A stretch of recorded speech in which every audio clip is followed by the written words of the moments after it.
Doncs continuem aquí a la veu de l'empresari. La setmana passada ens va visitar el Josep Fajula, és un advocat cuya especialitat és lo penal, que el podem trobar a Francesc Macià número 3, si no recordo malament.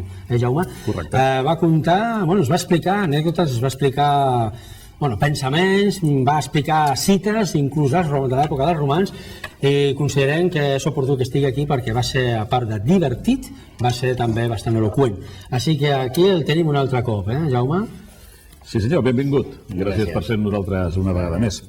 Jo li volia preguntar al senyor Fajula si en el seu gabinet hi va molta gent per resoldre pleits per culpa d'animals. Bueno, no al revés, que els animals portin a la persona allà, no? Bueno, podria ser. A veure, ara que està el Pac-Man tan de moda, no? Amb el Toro de la Vega, per exemple. Sí, abans de tot els voldria dir que la meva especialitat personal és dret penal, el que no vol dir que en el meu bufet no es facin moltes altres especialitats. Sí, jo he parlat de la teva, però el teu bufet sí que toqueu pràcticament totes les vessants. Bueno, totes no, però algunes que ja les vaig comentar l'altre dia, que són el dret civil, el dret mercantil, el dret fiscal, bàsicament, i el dret penal i el dret de família.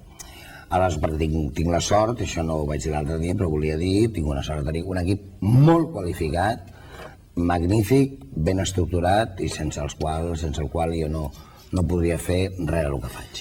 A col·lació del que estàs dient, jo que he estat al teu bufet, em va sorprendre, tots són dones. Sí. I dius tu que estava millor amb les dones que no passa amb els homes. Bueno, jo és que crec que és una qüestió evident, que passa que a la nostra societat això li costa reconèixer-ho. El sexe fort és la dona, les dones són molt més ràpides, són molt més intuïtives, són molt més efectives, són molt més eficients, són molt més lluitadores. Per arribar a una dona on han arribat les meves col·laboradores o altres dones preparades, han hagut de lluitar molt més que els homes. Jo estic segur que l'Anna Patricia Botín ha tingut que lluitar molt més, tot i sent qui és, que si hagués sigut un home, no? Perquè la respectin els consells d'administració. Aleshores, sí, tots són dones perquè crec molt més en l'eficiència de la dona, en l'efectivitat de la dona que en la de l'home. Aleshores, retomem la pregunta del Jaume, del tema animals. Tornem al tema dels animals. Hi ha molts pleits per culpa de les mascotes, de gent que no ho veu clar, per exemple, això dels toros. Bueno, nosaltres hem començat ara aquest any, hem fitxat a una especialista en dret animal. Això surt a la nostra pàgina web. Després m'agradaria que la diguéssiu perquè la gent pogués veure la pàgina web, perquè jo penso que és interessant, és molt curta, no parla de màster. Aprofiteu, Fredi, sisplau, posem aquí la pàgina web del senyor Fajula. I aleshores ja es parla d'això, el dret animal. Hem agafat un especialista en això perquè penso que a nivell de sensibilització social és una cosa que ens hi hem d'integrar. O sigui, el que no pot ser és que en aquest país es vegi com en el telediari abans d'ahir un senyor arrossegant un gos amb el cotxe i això quedi com una anècdota, no? I el senyor aquest a la tele es faci com l'ofès fins i tot. Tots els països evolucionats per una qüestió de civilització, d'educació, doncs això ho tenen previst, i el dret animal és una cosa que està pujant i que s'ha de respectar, perquè són éssers vius que estan amb nosaltres. Però sabeu, el problema de tot això és l'educació.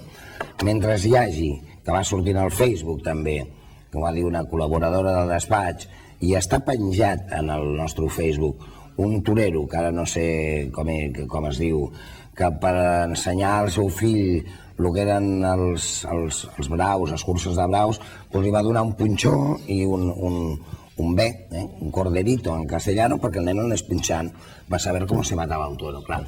Mentre hi hagi aquesta situació d'incultura, penseu que el nostre país és molt incult, al nostre país a la gent no li importa tant què fan en el Liceu, sinó qui té raó, si la María José Campanario o la Belén Esteban, vull dir, i mentre estem punxant el torero i surtin al Facebook, doncs no. A col·lació de los famosos que menciones, n'hi ha un tema que tu de vegades comentes, que n'hi ha assumptes importants que tenen certa notorietat i altres que tenen importància, no? Realment... Jo sempre, quan em veu preguntar de dir algun assumpte important, jo podria citar assumptes notoris, que no ho faré, assumptes notoris que han sortit a la premsa, que han sortit a la premsa escrita, que han sortit a la tele, hi ha hagut notorietat o per les persones o per el que s'estava parlant.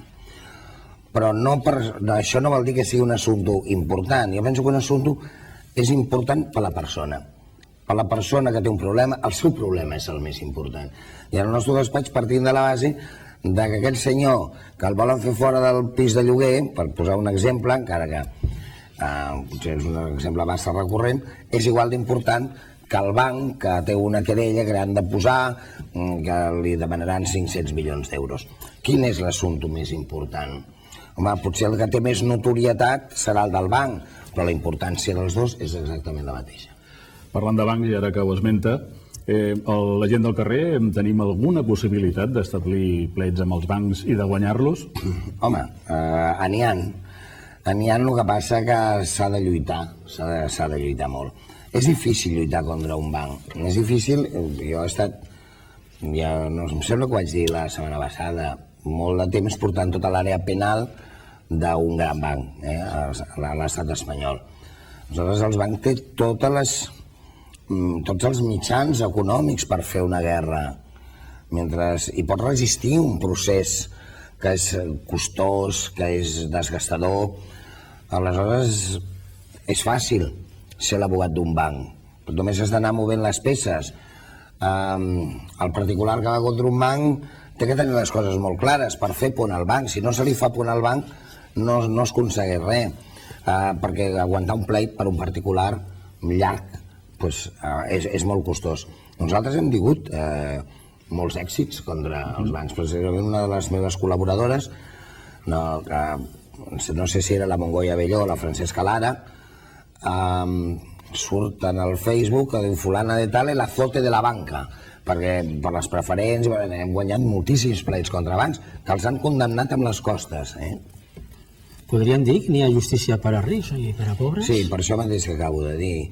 Sí, perquè el ric sempre pot fer moltes més coses i el pobre, miri, jo el dimarts tinc un assumpte important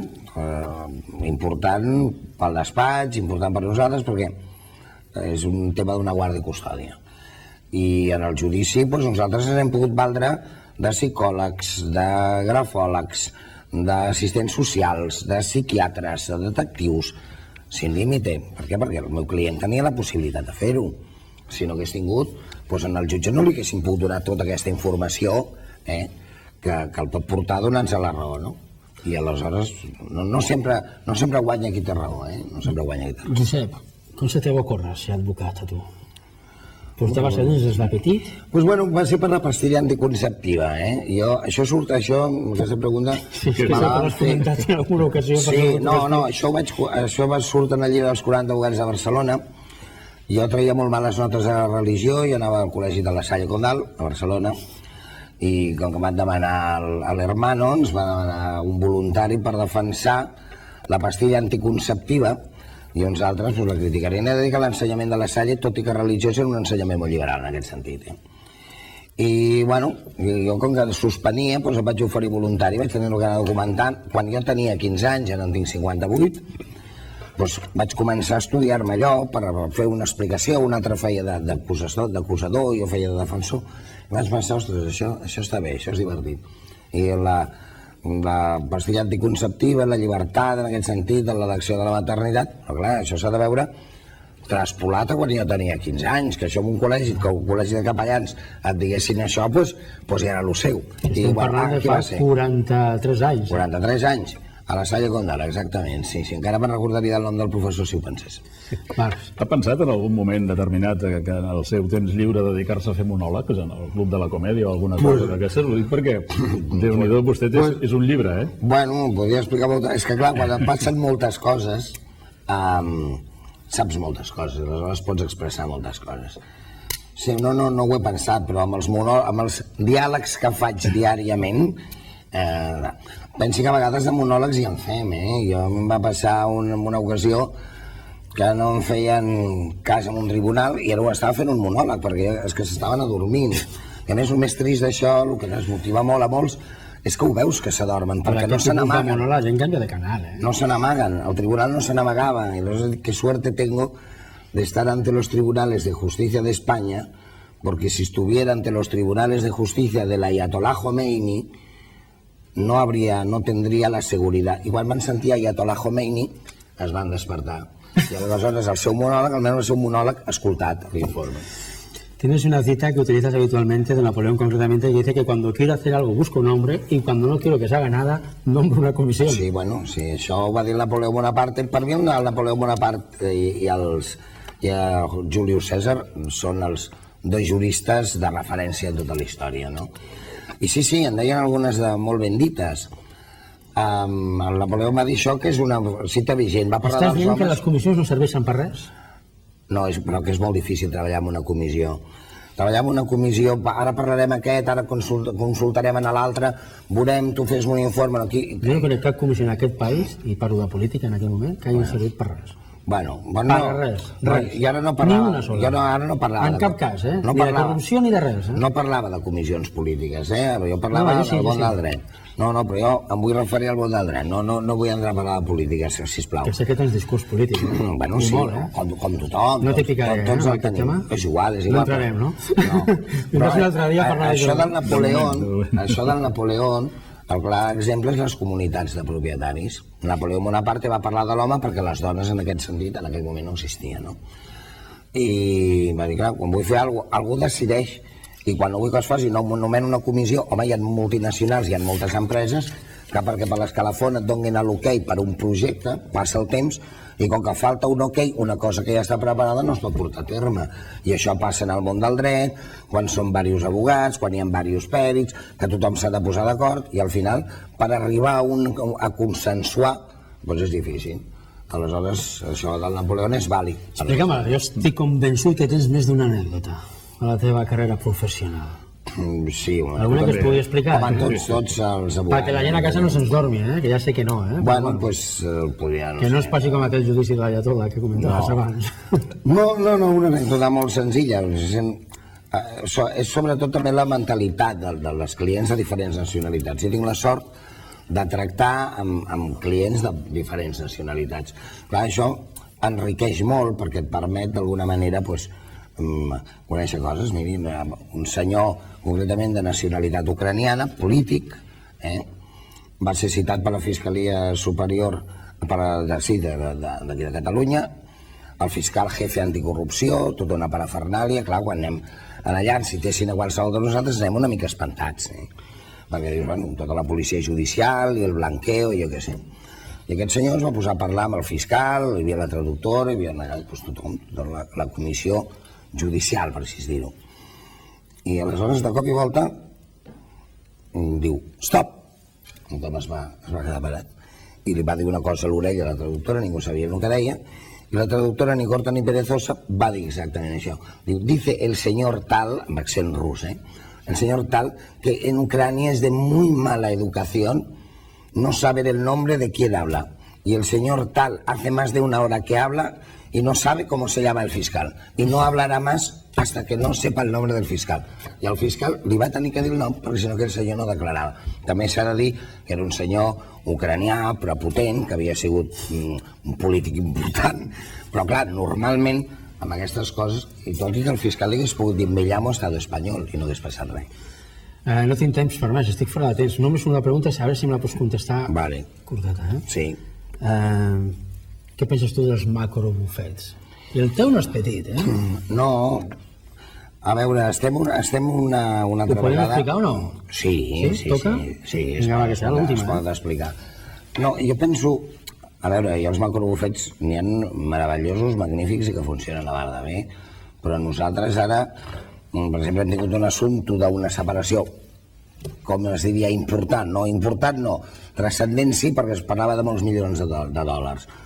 Però el macrobufet italià estava plantejant una separació matrimonial a Sydney quan aquests senyors viuen a Sitges i la competència és de Vilanova i la Geltrú. I aquí he implicat un macrobufet de Sydney i sus corresponsales en Londres i al final nosaltres es va venir i al final l'assumpte s'ha portat a Vilanova i la Geltrú. Vull dir que, tornem a lo del Napoleó, la gent ja vol que hi hagi una bona estructura, però vol confiar en una persona. La gent el que vol és una persona que resolgui aquell assumpte, no uns equips de gent molt preparada que avui parles amb uns, avui parles amb altres. Potser la mentalitat anglosaxona podria ser una mica diferent en aquest sentit, i a molts altres, però la mentalitat d'aquí no. O sigui, el macrobufet gran no agrada tant al client com el bufet mitjà on es funciona. Jaume, on podem trobar el Josep Fajula? Doncs t'ho dic ràpidament. Fajula Codina Advocats és a la plaça Francesc Macià número 3, quart segona, i també tenim un número de telèfon per si voleu trucar, que és el 93 201 64. Ara el posem aquí en pantalla. Ja posem a pantalla. Senyor Fajula. Tinc d'acomiadar, S'ha fet curt, això, Doncs molt bé. Ja que es fa curt? Ja em cridaré un altre dia, quan Clar vulgueu. que sí, tindràs que tornar el mes que ve, home, com que no? Si hi ha un follament d'anècdotes que explicar i de coses que comentar. De moment ho deixem aquí, perquè nosaltres no deixem de costat les lleis i ara rebrem a un advocat de dret de família que és l'Eduard Baviera, aquí a Barcelona, molt a prop teu, concretament. Així que no marxeu, 30 segons i tornem a la veu de l'empresari, com sempre.